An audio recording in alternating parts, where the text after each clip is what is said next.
Hello बच्चों, नमस्कार। आज हमारा जो टॉपिक हम पढ़ने वाले हैं वो है इक्विपोटेंशियल सरफेस।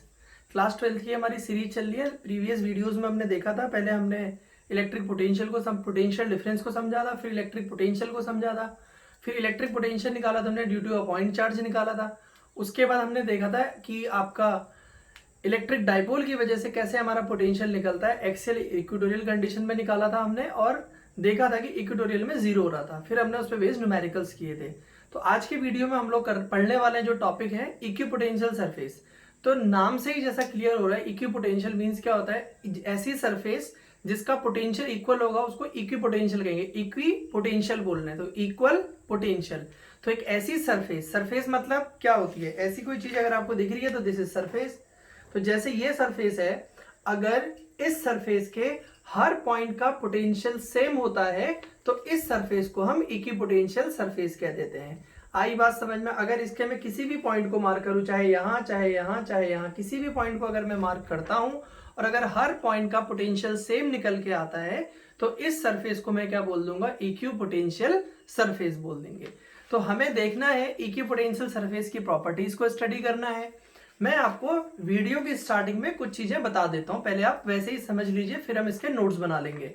अब इक्विपोटेंशियल सरफेस की बात कर रहे हैं तो देखो बच्चों, हर पॉइंट पे अगर इसमें पोटेंशियल सेम है तो आप किसी एक पॉइंट से दूसरे पॉइंट पे, मान लीजिए आपने ए पॉइंट ड्रॉ किया है, यहां पे बी पॉइंट ड्रॉ किया है, इस तरीके से हम ड्रॉ कर लेते हैं।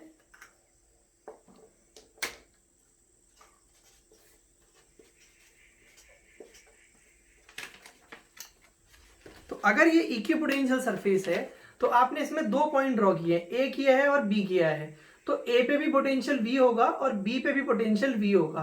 तो अगर ए और बी के बीच का पोटेंशियल डिफरेंस निकालता हूं तो पोटेंशियल डिफरेंस कितना होगा, पोटेंशियल डिफरेंस दो पोटेंशियल्स का डिफरेंस होता है, यानी कि यहां पे भी पोटेंशियल वी है और यहां भी पोटेंशियल वी है।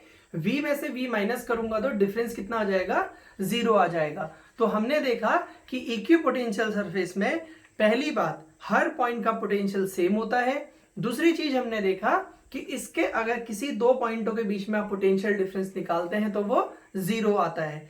तीसरी चीज जो इंपॉर्टेंट क्वालिटी इसकी होती है वो आपको समझना जरूरी है।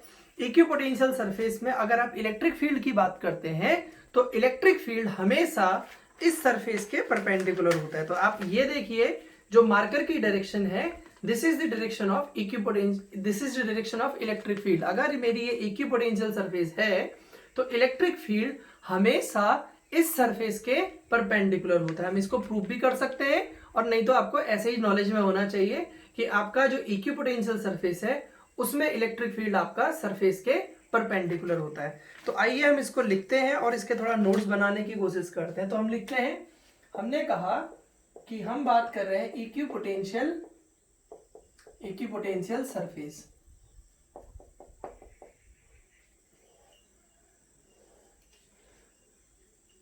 any surface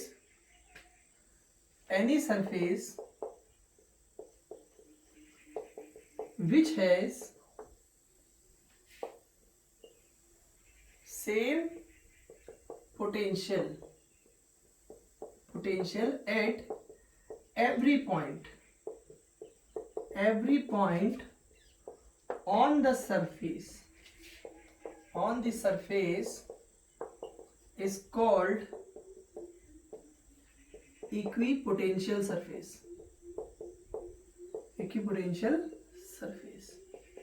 ठीक है, कोई ऐसी सरफेस जिसके हर पॉइंट पे पोटेंशियल अगर सेम होता है। सपोज मैंने यहाँ पे एक सरफेस आपके लिए बना दी, और अगर मैं कहता हूं कि मैं इस सरफेस के किसी भी पॉइंट पे देखता हूं तो पोटेंशियल मेरा v है सपोज, तो इसमें हो गया कि अगर इसके हर पॉइंट पे पोटेंशियल v है तो ये एक इक्विपोटेंशियल सरफेस हो गई। ठीक है, for example this is a equipotential surface. ठीक है, इसके किसी भी पॉइंट पे आप निकालेंगे पोटेंशियल तो वो v ही निकल के आएगा। अब इक्विपोटेंशियल सरफेस की प्रॉपर्टीज को हम लोग स्टडी करते हैं। प्रॉपर्टीज, ठीक है, पहली प्रॉपर्टी क्या हो जाएगी, इट हैज सेम पोटेंशियल या equal potential at every point on it. ये जो सरफेस है, सरफेस के किसी भी पॉइंट पे अगर आप क्या निकालने जा रहे हैं, अगर आप किसी भी पॉइंट पे पोटेंशियल की बात करेंगे तो वो सेम होगा। सेकेंड प्रॉपर्टी होती है potential difference, potential difference between any two points, any two points is zero. देखिए इसको हम लोग एक एग्जांपल से एक एक्सप्लेन करते हैं। सपोज ये मेरी जो सरफेस है, इस सरफेस में ये इक्विपोटेंशियल सरफेस है, इसमें दो पॉइंट है ए और यहाँ पे बी है। तो हमने कहा कि अगर ये एक इक्विपोटेंशियल सरफेस है तो क्या हो जाएगा, let the surface shown in figure is equipotential surface। तो क्या हो जाएगा, देन अगर ऐसा है तो क्या हो जाएगा, VA is equal to VB is equal to VC। हमारा जो पोटेंशियल होगा A पॉइंट पे वो B पॉइंट के पोटेंशियल के बराबर होगा और मान लेते हैं वो V है। तो आप बच्चों अगर आप पोटेंशियल डिफरेंस निकालेंगे, पोटेंशियल डिफरेंस आप निकालते हैं तो वो क्या होगा, VB माइनस VA, तो वो आपका V माइनस V, क्योंकि हमने बोला है दोनों सेम है, इनकी वैल्यू कितनी है, V है, तो V माइनस V कितना हो गया आपका 0। तो आपने देखा कि हर पॉइंट पे पोटेंशियल सेम है, हर पॉइंट पे अगर पोटेंशियल सेम है यहाँ भी V है और यहाँ भी V है। अगर इसके हर पॉइंट पे पोटेंशियल सेम है तो किसी दो पॉइंटों के बीच में अगर आप पोटेंशियल डिफरेंस कैलकुलेट करने जाएंगे तो आपका जो पोटेंशियल डिफरेंस आएगा वो 0 निकल के आ जाएगा। इसको आप नोट करिए, मैं थर्ड प्रॉपर्टी करा रहा हूं।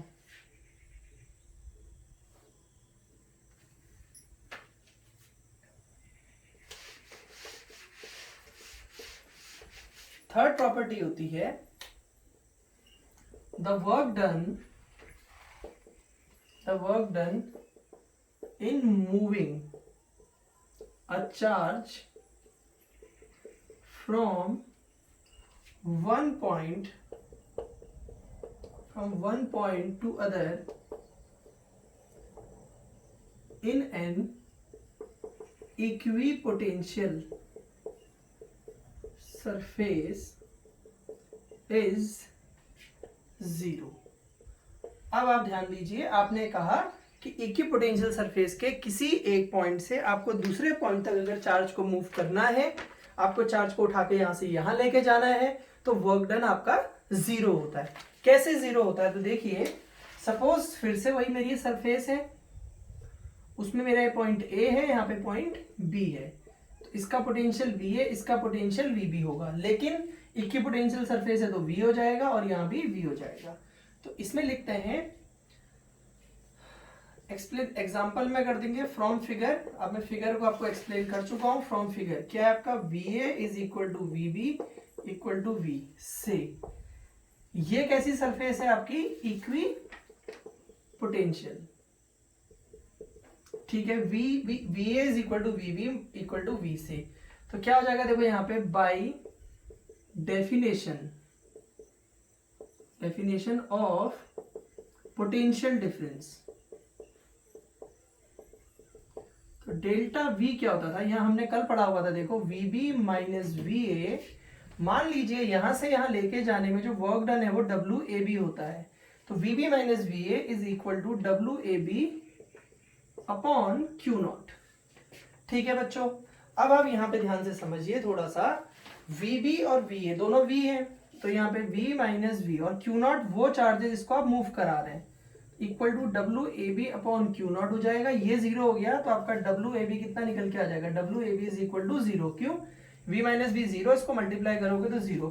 तो आपने क्या देखा, जो वर्क डन है आपका वो वर्क डन कितना निकल के आ रहा है, 0। तो आप कह रहे हैं कि अगर इक्विपोटेंशियल सरफेस के किसी एक पॉइंट से आपको दूसरे पॉइंट में जाना है तो क्योंकि पोटेंशियल डिफरेंस 0 है, इसलिए अगर आपको चार्ज को मूव कराना है तो आपका जो वर्क डन होगा वो आपका 0 हो जाएगा।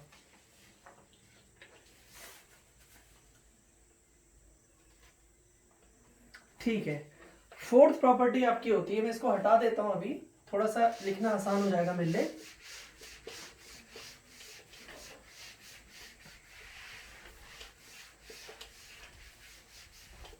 इक्विपोटेंशियल सरफेस की अगर मुझे फोर्थ प्रॉपर्टी लिखनी है तो मैं लिखूंगा the direction of electric field is always perpendicular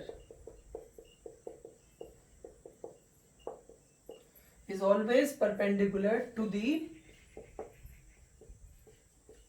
equipotential surface. अब आप यहां ध्यान दीजिए, अगर आपके पास कोई इस तरीके से आपकी इक्विपोटेंशियल सरफेस है,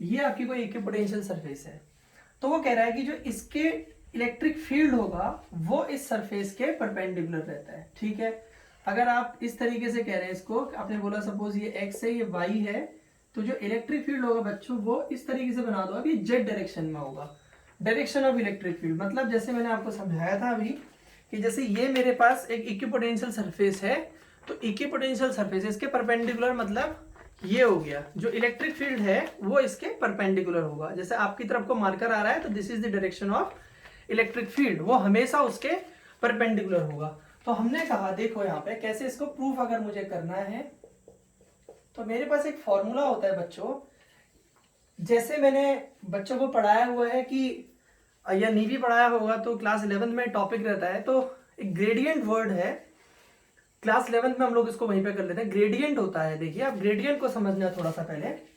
ग्रेडियंट क्या चीज होती है फिजिक्स के अंदर, अगर कोई भी चीज डिस्टेंस के साथ चेंज करती है तो उसको हम ग्रेडियंट बोलते हैं। जैसे आपने वेलोसिटी ग्रेडियंट पढ़ा होगा जब आपने विस्कस फोर्स वाला टॉपिक पढ़ा था, F equal to minus eta A dv upon dx करके पढ़ा होगा क्लास 11th में।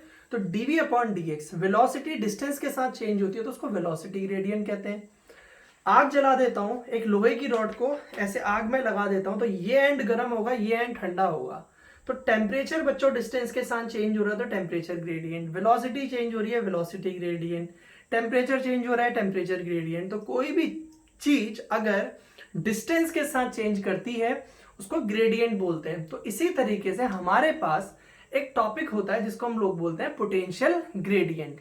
तो पोटेंशियल ग्रेडियंट भी क्या होगा, पोटेंशियल का डिस्टेंस के साथ चेंज पोटेंशियल ग्रेडियंट कहलाएगा। तो यहां पे ध्यान दीजिए, पोटेंशियल ग्रेडियंट आपका होता है पोटेंशियल ग्रेडियंट, जैसे मैंने कहा आपसे अपने velocity gradient dv upon dx पढ़ा है, temperature gradient d theta upon dx पढ़ेंगे, स्मॉल v है, पोटेंशियल को हम लोग कैपिटल V से दिखा रहे हैं तो dv अपॉन dx हो जाएगा। कुछ बुकों में इसको हम लोग r से भी दिखाते हैं, डिस्टेंस के लिए आप r को भी यूज कर सकते हैं, कोई बड़ी बात नहीं है। ये हो जाता है, इसको हम E is equal to dv upon dr लिखते हैं। इसको अगर मैं वेक्टर फॉर्म में लिखने जाता हूं, वेक्टर फॉर्म में, तो इसका फॉर्मूला होता है वेक्टर में E डॉट dr, ठीक है। और यहां से अगर आप v निकालेंगे तो वो फिर हो जाएगा आपका इंटीग्रेशन E डॉट dr, या चलिए dv is equal to E dot dr, यही सफिशियंट है, कोई प्रॉब्लम नहीं। अब ये फॉर्मूले की मदद से हम लोग इसको प्रूफ करेंगे, ठीक है। तो आप बोलेंगे क्या, देखो dv चेंज इन पोटेंशियल हो गया, तो आप बोलेंगे in equipotential surface, in equipotential surface dv क्या होगा, equal to dv equal to क्या है, change in potential, change in potential. अब आप ध्यान से सुनिए, अगर आप दो पॉइंटों के बीच में पोटेंशियल का चेंज बोलेंगे तो जीरो होगा। अगर यहाँ पे v है तो यहाँ भी तो v होगा ना। अगर आप चाहेंगे dv चेंज होता है तो चेंज कितने का होगा, जीरो का होगा, क्योंकि अभी 5 है। अगर मैं सरफेस में भी यहाँ पे खड़ा हूं, मैं अपने को dr डिस्टेंस दूर लेके चले जाता हूँ, सपोज मैं यहाँ हूं, मैंने कहा मैं यहाँ से यहाँ चला गया, मैं dr डिस्टेंस इधर चला गया, मैंने कहा पोटेंशियल में चेंज dv का हो रहा है। तो बच्चों dv क्या होगा, अगर यहाँ पे v है तो यहाँ भी तो v होगा, तो यहां से यहां जाने में अगर मैं dv निकालूंगा then change is potential that is zero. तो dv की वैल्यू कितनी आ जाती है आपके, जीरो। देखिए dv is equal to zero हो जाएगा। dv जीरो सिर्फ तब होगा जब सरफेस इक्विपोटेंशियल है, अगर इक्विपोटेंशियल नहीं होगी तो dv की वैल्यू जीरो नहीं होगी, ऑलवेज रिमेंबर इन माइंड। तो यहाँ पे dv आपने बोला जीरो होगा, ठीक है। तो भाई अगर dv जीरो होगा तो सोचिए आप, तो E डॉट dr भी तो आपका जीरो हो जाएगा। E डॉट dr dv के इक्वल था, E डॉट dr को आप लिख सकते हैं E dr cos theta is equal to zero. देखिए E is not equal to 0, electric field तो सरफेस है तो उसका इलेक्ट्रिक फील्ड 0 होगा नहीं। dr ये डिस्टेंस आप कंसीडर कर रहे हैं, ये भी 0 नहीं होगा, तो कौन 0 होगा आपका, cos theta is equal to 0, और cos थीटा में किसकी 0 की वैल्यू 90 डिग्री, थीटा आपका कितना आ गया 90 डिग्री। अब देखिए थीटा किस किस के बीच का एंगल था,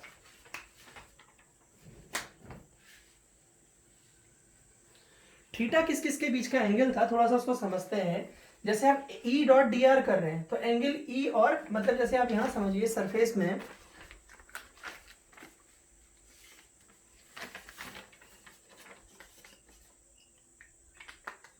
डी आर ये डिस्टेंस है, डी आर ये डिस्टेंस है, ठीक है, सरफेस के अंदर, और E dot D R theta 90 degree आपका, ई डॉट डी आर करें तो ई और डी आर के बीच का एंगल, तो अगर डी आर ये है और ई और डी आर के बीच का एंगल है तो ऑब्वियस सी बात है ई इसके परपेंडिकुलर तो हो गया सरफेस के।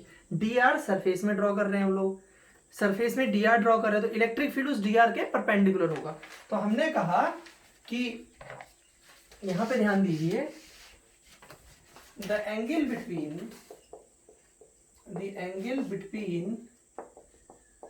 E vector and dr vector is 90 degree, as dr is displacement in the surface, so E vector will be perpendicular to surface।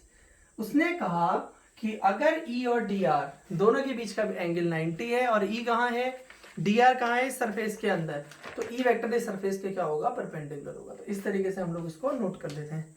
तो आपकी प्रॉपर्टी हो गई फोर्थ, एक फिफ्थ प्रॉपर्टी और करते हैं हम लोग।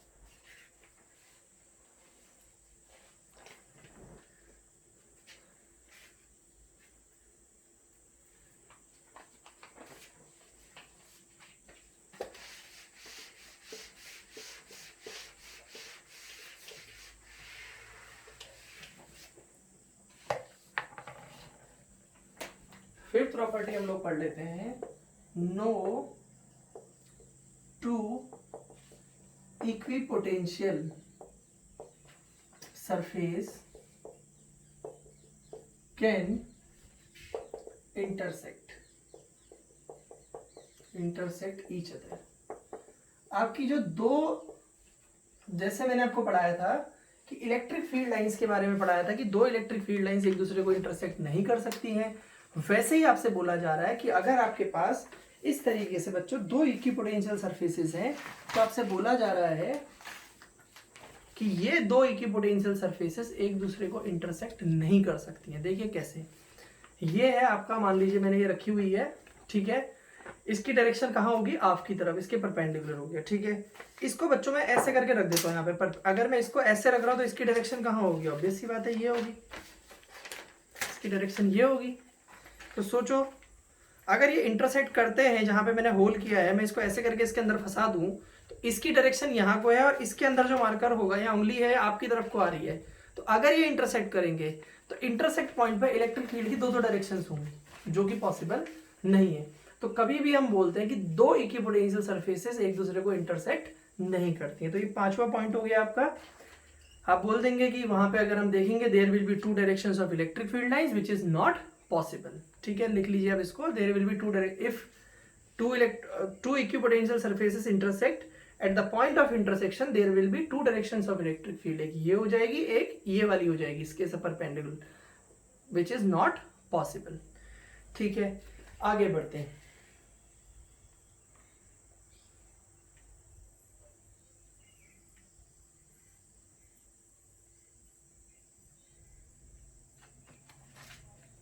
अब हम इसमें आगे हेडिंग पढ़ रहे हैं। हमने इक्विपोटेंशियल सरफेसेस की डेफिनेशन पढ़ी, फिर हमने देखा कि इक्विपोटेंशियल सरफेस की प्रॉपर्टीज क्या होती हैं। अब हम लोग देख रहे हैं कि अगर हमारे पास वेरियस चार्ज सिस्टम है उसकी वजह से इक्विपोटेंशियल सरफेसेस कैसी होती हैं। तो इसमें हेडिंग डाल देते हैं, अगला जो हमारा चल रहा है, equipotential surfaces due to various charge system,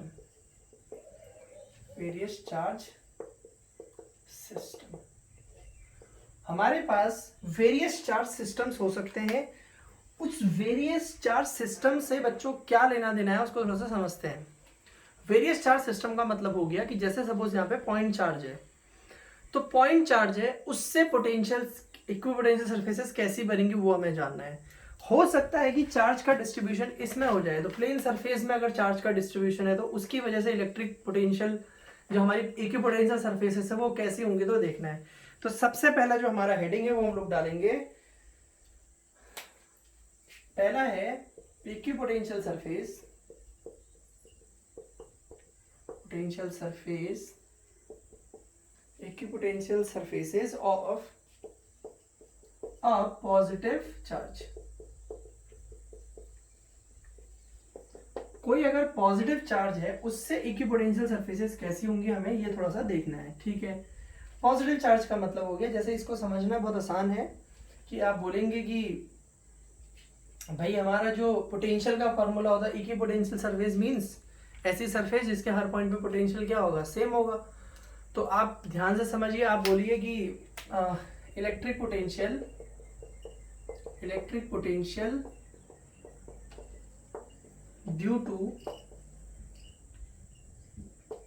a point charge,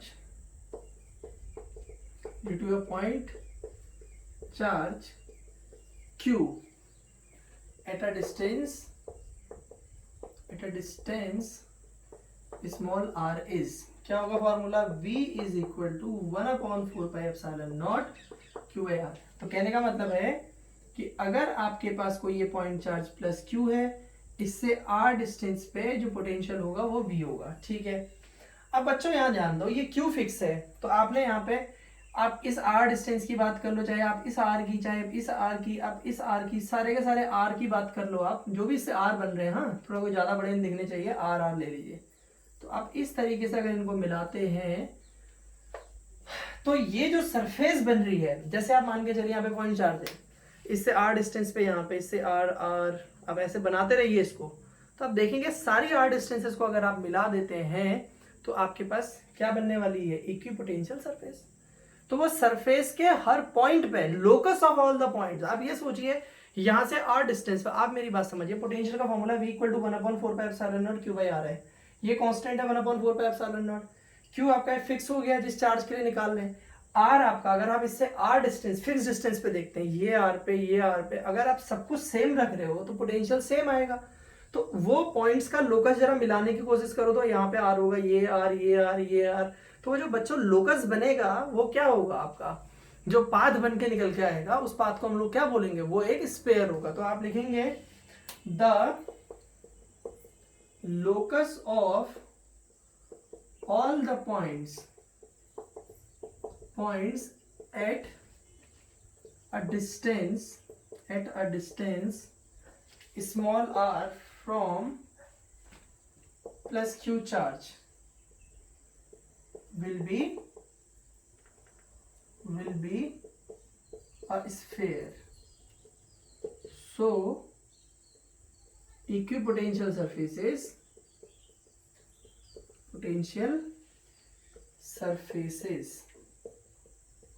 around a point charge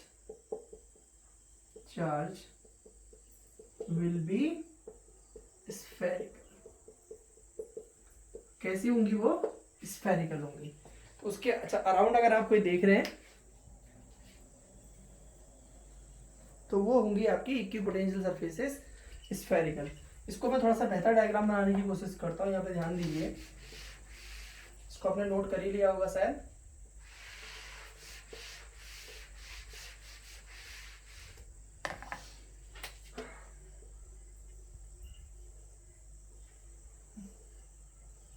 अब इस तरीके की अगर कोई भी सरफेस अगर आप बनाते हैं इसके चारों तरफ, ठीक है, इस तरीके से जो भी सरफेसेस आप बनाएंगे वो सारी की सारी क्या होंगी, आपकी इक्विपोटेंशियल सरफेसेस, ठीक है। और बना लो जितनी मन कर रही है, R 2R ऐसे करके ना, ये सेंटर पे हो गया, तो ये इक्विपोटेंशियल सरफेस है, सपोज ये R1 रेडियस है, ठीक है, ये R2 रेडियस वाली और ये R3 वाली, आप कितनी भी बना सकते हैं।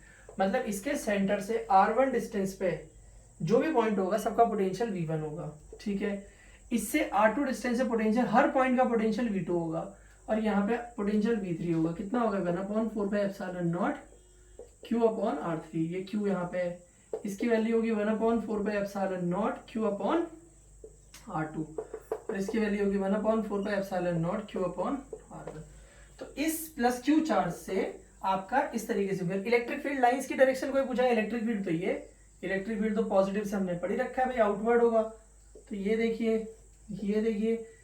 इस तरीके से ऐसे बना लो, समझ रहे ना, ऐसे जहां जहां मन कर रहा है बाहर को बनाते रहो। और ये देखो मैंने भी पढ़ाया था कि जो इलेक्ट्रिक फील्ड होता है सरफेस के परपेंडिकुलर, और अगर आपको पता है किसी स्फीयर के सेंटर से आप लाइन ड्रॉ करते हैं तो वो हमेशा 90 डिग्री का एंगल बनाती है।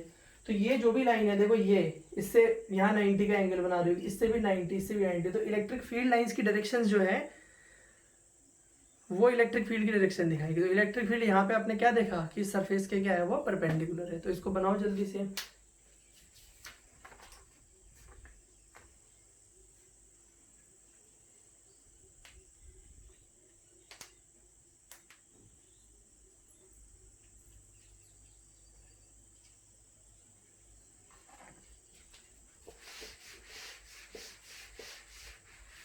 दूसरी चीज हम लोग बना देते हैं, equipotential surface for uniform electric field. अब आपने अगर प्रीवियस वीडियोस मेरे देखे होंगे तो उसमें देखा होगा मैंने यूनिफॉर्म इलेक्ट्रिक फील्ड को दिखाया था ड्रॉ करके, इस तरीके से होता है बोला था। तो यूनिफॉर्म इलेक्ट्रिक फील्ड लाइंस आपकी इस तरीके से ड्रॉ करते हैं हम लोग। तो इसमें आप खुद से सोचो, ये मेरा हाथ मैंने आपके सामने रख दिया, आपसे इलेक्ट्रिक फील्ड लाइंस निकल रही है तो इस हाथ से जाएंगी। तो इलेक्ट्रिक फील्ड लाइन जो आपकी तरफ से मेरे हाथ में जा रही है वो इस हाथ के क्या परपेंडिकुलर है। तो ये क्या हो गया, इक्विपोटेंशियल सरफेस। मान लो आप है, आपसे R1 डिस्टेंस पे मेरा हाथ रखा हुआ है, तो V = 1/4πε0 Q अपॉन R के हिसाब से आप देखोगे तो पोटेंशियल हर पॉइंट पे सेम होगा, क्योंकि आपसे इसकी डिस्टेंस, मेरे हाथ के हर पॉइंट की डिस्टेंस आपसे सेम है, इस दूसरे हाथ के लिए भी सेम होगा। तो ये भी एक इक्विपोटेंशियल सरफेस है, ये भी एक इक्विपोटेंशियल सरफेस है। मेरे पास तीसरा हाथ होता वो भी रख देता तो वो भी इक्विपोटेंशियल सरफेस होती, चौथा होता वो भी रख देता। तो इस तरीके से जितने भी पैरेलल आप यहाँ पे जितनी भी पैरेलल सरफेसेस आप बना सकते हैं, ये इस तरीके से ये सारी की सारी क्या होंगी, इक्विपोटेंशियल सरफेसेस होंगी। समझ रहे ना, कब, अगर यूनिफॉर्म इलेक्ट्रिक फील्ड हो। तो ये इलेक्ट्रिक फील्ड हो गया, कैसा इलेक्ट्रिक फील्ड है, यूनिफॉर्म इलेक्ट्रिक फील्ड है, यूनिफॉर्म इलेक्ट्रिक फील्ड है। और जो आपके पास ये प्लेन इक्विपोटेंशियल सरफेस है, प्लेन इक्विपोटेंशियल सरफेसेस है, इस तरीके से देखिए।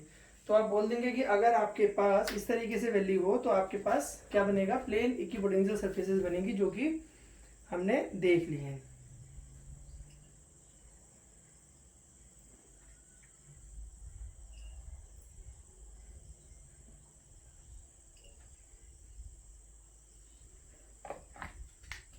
अब हमारे पास नेक्स्ट रहता है कि अगर इलेक्ट्रिक डाइपोल हो, इलेक्ट्रिक डाइपोल रहता है,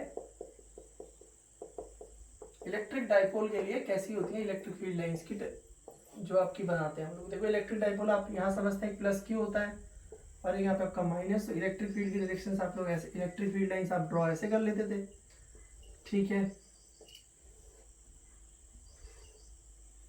और यहाँ से इस तरीके से बाहर को, और यहाँ से भी ऐसे ही बनेगा, लेकिन एरोस कहाँ आएंगे भी उसमें अंदर की तरफ को। तो ये इलेक्ट्रिक फील्ड प्लस से माइनस की तरफ को जाती है इलेक्ट्रिक फील्ड लाइंस, और यहाँ प्लस से आउटवर्ड और यहाँ माइनस से इनवर्ड होंगी। अब आप समझने की कोशिश करिए, और आपकी प्लस से स्टार्ट हो गया तो प्लस वाली तो फिर माइनस की तरफ चली जाएंगी, ये हो गया, ठीक है। अब आपने यहाँ पे ध्यान देना है, अब देखो अगर ये सिंगल चार्ज होता, प्लस खाली होता, तो इस तरीके से तो अभी तो बनाई थी मैंने, ये इस तरीके से होती।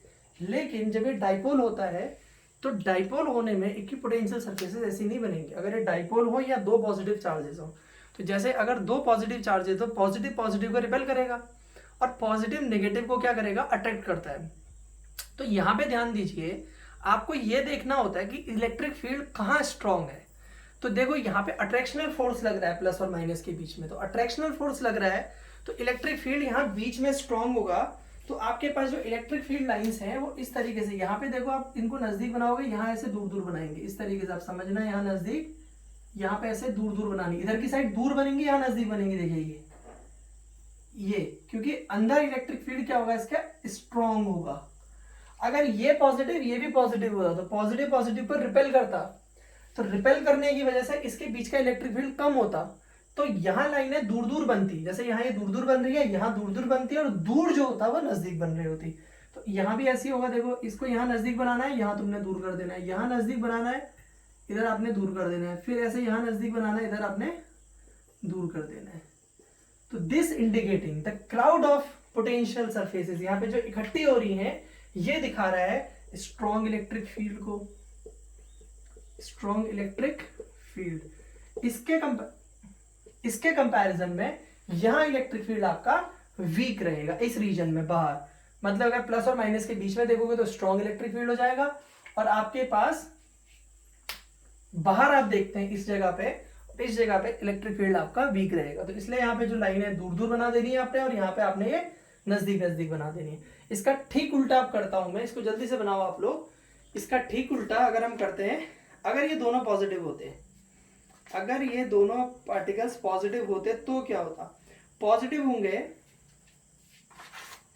तो अभी मैं वैसे ही समझा देता हूं, पहले हटाने से पहले ये जो सेक्शन आपको दिख रहा है ये, इसको ऐसे करके आप पकड़ के ना उल्टा कर दो, ये वाला जो पोर्शन है अंदर ले आओ और ये वाली लाइन है बाहर ले आओ, इस टाइप का डायग्राम बन जाएगा।